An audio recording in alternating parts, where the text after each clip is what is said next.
महारानी कलावती के दामन को भर देगा और इसकी गवाह होगी तुम, सिर्फ तुम।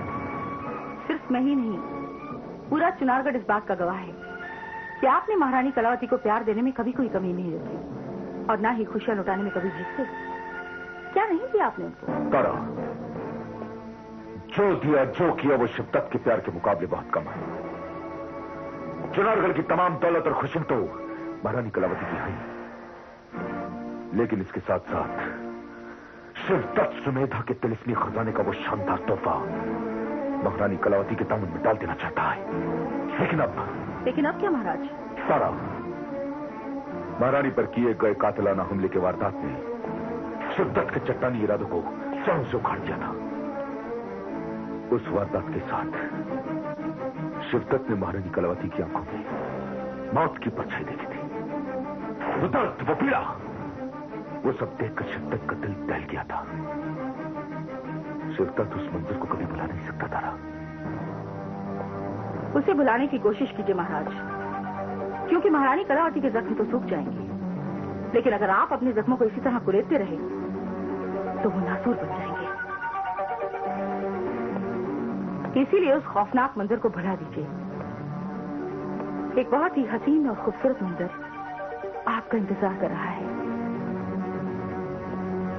बाहर आ जाइए अपनी उस गमगीन दुनिया से और कुछ वक्त साजो संगीत और हुस्न की मदहोश कर देने वाली दुनिया में गुजारिए। क्या मतलब है तुम्हारा तारा? उसका सारा इंतजाम मौजूद है। एक नर्तकी आई है, वो आपके हुजूर में पेश होना चाहती है। एक नर्तकी आई? हाँ। कहां से आई है तारा? बल्लमगढ़ से। बल्लमगढ़?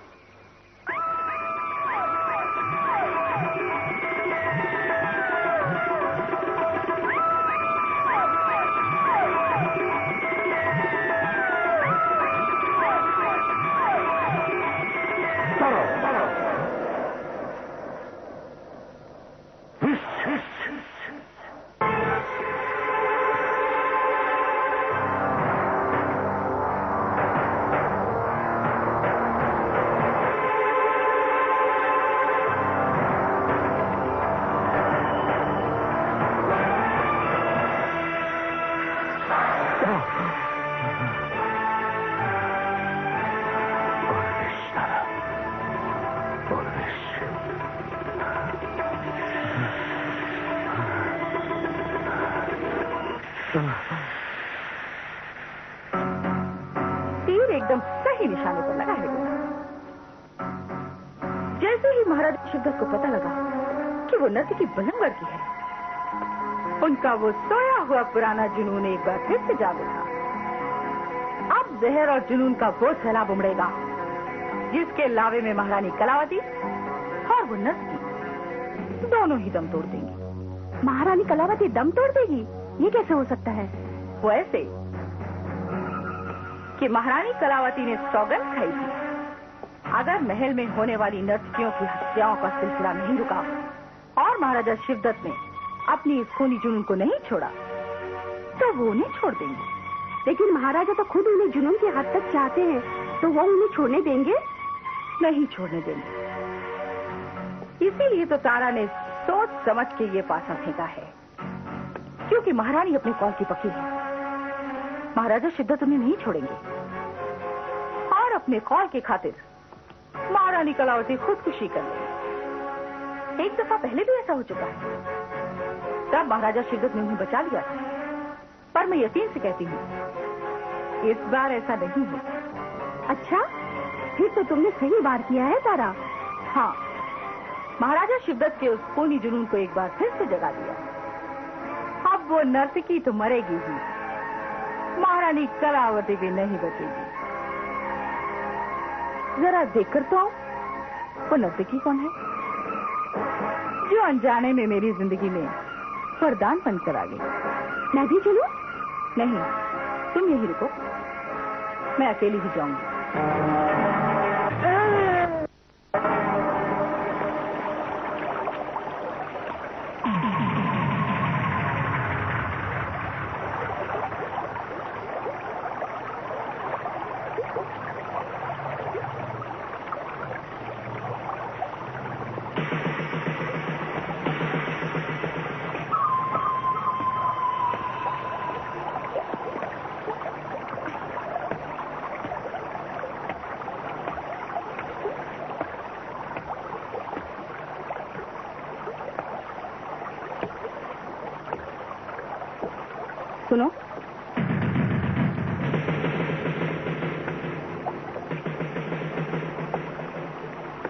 मैंने तुम्हें पहले कहीं देखा है। क्या हम आज से पहले कभी मिले हैं? नहीं, आप मुझसे पहले कभी नहीं मिली हैं, लेकिन मैं आपको जानती हूँ तारा। मुझे कैसे जानती हो? जो महाराजा शिवदत्त का नाम जानता है उसे तारा को जानना बहुत जरूरी है। आप तो उनकी वो परछाई हैं जो हमेशा उनके साथ रहती हैं।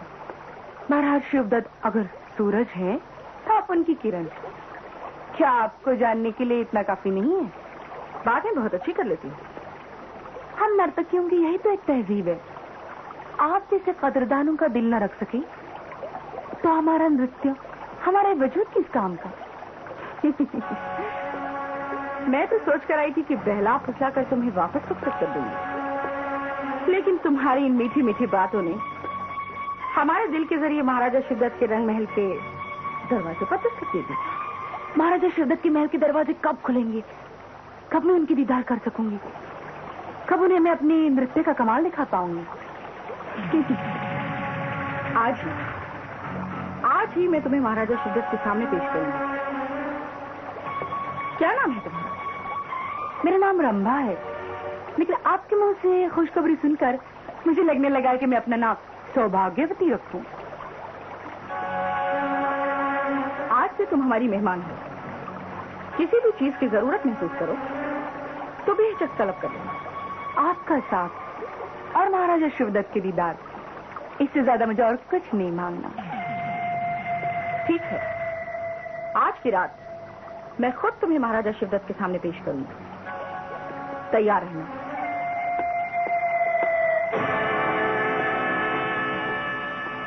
सारा तुम्हें कौन नहीं जानता? चापली से तुम्हें कितनी पसंद है, और महल के दरवाजे तक पहुंचने के लिए यही मेरी कमंद है। मुझे शिवदत्त का महल नहीं, मुझे तेज सिंह के खुफिया तहखाने का रास्ता चाहिए। मुझे तेरे महाराज के सामने नाचना नहीं है, तेज सिंह को आजाद कराना है। यक यक यक यक यक हद है। क्रूर सिंह यहाँ? ये तेज सिंह क्या चीज है? आजाद होने का उसे फिक्र नहीं, मौत का खौफ नहीं। ओहो, और बेईमानी के हद तक वफादारी उसमें कूट कूट कर भरी है। इतनी मार पिटाई के बावजूद भी उसके इरादों में दरार तक नहीं पड़ी। ना जानिए तेज सिंह भी किस मिट्टी का बना है। सरकार, मिट्टी किसी भी किस्म की हो, मिट्टी आखिर मिट्टी होती है, एक न एक दिन टूट कर बिखर जाएगी, धूल बन जाएगी। अरे उसी दिन का तो इंतजार है जिस दिन उसकी चीखें दक्षिणी तहखाने से निकलकर महल की उत्तरी दीवारों को हिला देंगी। दक्षिणी तहखाना? और क्या, सरकार ने अभी तक तेज सिंह पे जुल्म ढाई का है। ढाने के लिए मैं क्या न ढा दूं? क्या कहा? क्या कहा? मैं जुल्म ढाता हूँ, मैं जालिम हूँ। नहीं सरकार, मेरा ये मतलब नहीं था सरकार। मैं जालिम हूँ, गुस्ताख हूँ से चालाकी, न जाने कैसे गुस्ताखों से पाला पड़ा है।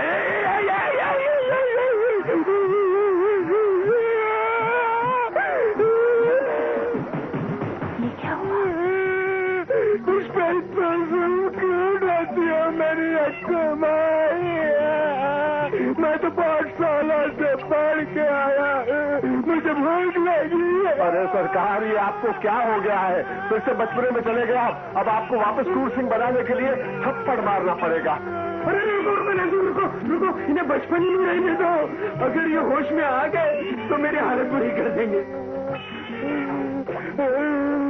अरे लेकिन इन्होंने दूध का कटोरा मांग लिया तो? ठीक है, कहीं से ला देंगे, पिला देंगे। इनका गुस्सा बर्दाश्त करने से तो ये अच्छा है ना। वो तो ठीक है, लेकिन चाची से बात करती रहोगी। इधर मुझे भूख लगी है, मुझे कटोरा भर का दूध दो, मैं गट पीऊंगा। ठीक है, ये बचपन ही घूमने दो ना। तो पिताजी को बोल दूंगा। नहीं, पिताजी को नहीं बोलना, दूध का इंतजाम करते हैं भाई, करते हैं। मंगा दिया ना तूने?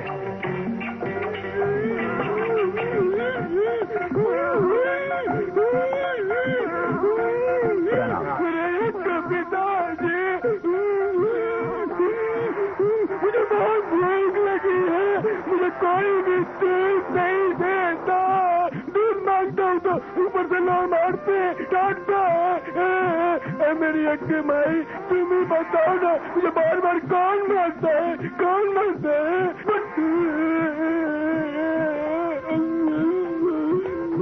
ये अचानक आज क्रूर सिंह को क्या हो गया है? हमें मालूम है, जब से जामद ने बांधकर बुरी तरह पीटा है, तब से उनकी एक खासियत हो गई है। सर पर एक चोट पड़ती है तो ये बचपन में चले जाते हैं, दूसरी पड़ती है तो फिर ये क्रोध से भड़कर क्रूर सिंह हो जाते हैं। तो एक चपत मारो ना, देखते हैं, मजा आ जाएगा, देखेगा। सर पर चपत पड़ते ही ये फिर से क्रूर सिंह बन जाएंगे और तुझे कच्चा खा जाएंगे। तुम ही बताओ ना, बार बार कौन मारता है, कौन मारता है? तेज सिंह। तेज सिंह? ये तेज सिंह कौन है? उधर वो सामने तहखाने में। मेरा छोटा सा खिलौना। अच्छा, मैं बहुत खेलता हूँ, बहुत दिन से गुम हो गए। चलो मुझे वहाँ ले चलोगे? आओ मेरे साथ, उंगली पकड़ लो, नहीं तो खो जाओगे।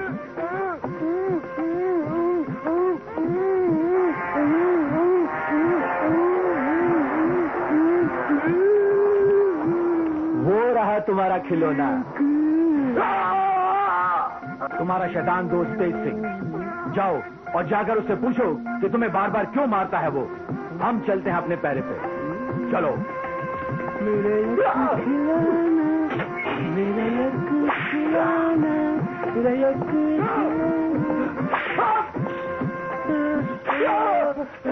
मेरे यक्कू खिलौने को क्यों मार रहे हो तुम लोग? इस तरह क्यों लटकाए हो तुम लोग? ये आप पूछ रहे हैं? आपके और महाराज के हुक्म पर तो इसे लटका कर पीट रहे हैं।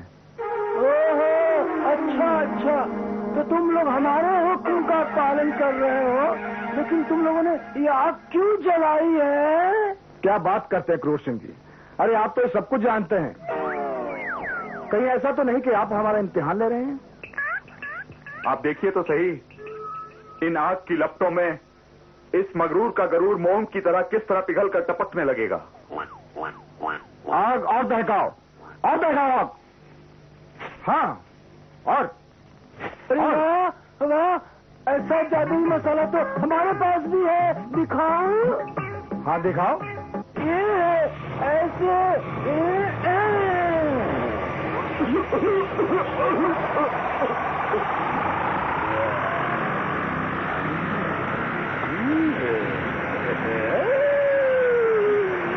जरूर दुश्मनों को ये यार है, ढूंढो से।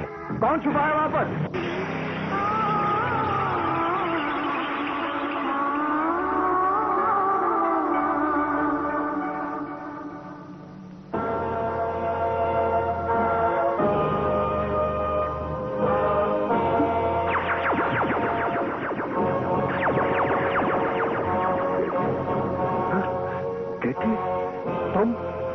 तुम यहाँ? देख सिंह, आपके बताए हुए प्रतीक्षा के दिन खत्म हो गए थे। फिर मेरे मन ने कहा आप जरूर किसी मनुष्य जाल में फंस गए हैं, फिर तो मुझे यहाँ आना ही था। लेकिन यहाँ तो पहरों और फौलादी सुरक्षा का इतना संगीन जाल फैला हुआ है कि कोई परछाई तक मेरे पास नहीं पहुंच सकती। फिर तुम यहाँ पहुंची कैसे? कहा ना मैंने, मुझे तो हर हाल में यहाँ आना ही था और आपको हर हाल में यहाँ से ले जाना है। तुम्हें यहाँ नहीं आना चाहिए था केतकी, नहीं आना चाहिए था। तुम यहाँ पहुंच तो गई हो, लेकिन चुनारगढ़ की इस फौलादी सुरक्षा में से हम दोनों का बचकर निकलना नामुमकिन है। मैंने तो अपने आप को मौत के लिए तैयार भी कर लिया था, लेकिन तुमने अपनी जान को दांव पर क्यों लगाया केतकी? क्या ये भी आपको बताना होगा? खुशबू बोलती नहीं, सूंघ कर पहचानी जाती है। मेरे लिए पागल मत बनो केतकी। अब इससे पहले कि इनको होश आ जाए या बद्री यहाँ आकर तुम्हें देख ले, चली जाओ यहाँ से। लेकिन मेरी जान की फिक्र मत करो केतकी, मेरी बात मानो, अपनी जान बचा लो। अपनी जान ही तो बचाने आई हूँ यहाँ। मैं यहाँ आई हूँ या तो आपको अपने साथ ले जाने के लिए या आपके साथ साथ अपनी जान देने के लिए। क्या मेरे दिल की आवाज को आप सुन नहीं सकते? कहा था ना, देखो कोई आ रहा है। जाओ जल्दी से छुप जाओ, जाओ अपनी जान की हिफाजत करो।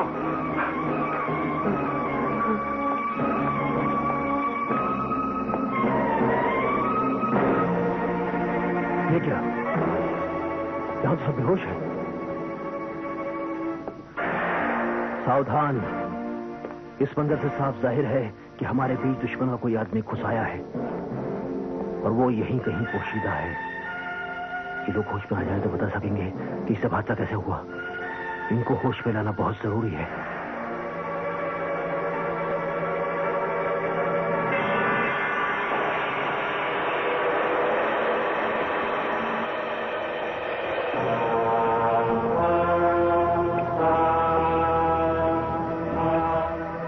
कौन था जिसे तुम्हें बेहोश किया और तेज सिंह को आजाद कराने की कोशिश की? हमें कुछ पता ही नहीं चला और अचानक धुआं सा उठा और हम सब लोग बेहोश हो गए। तो अब खड़े क्यों? जरूर वो दुश्मनों को ये यार है। ढूंढो उसे। कौन छुपा है वहां पर?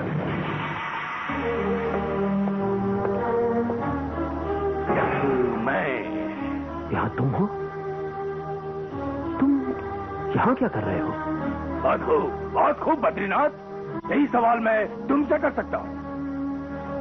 मैं तो यहाँ इत्तेफाक से आ गया हूँ, लेकिन मैं इत्तेफाक से नहीं आया।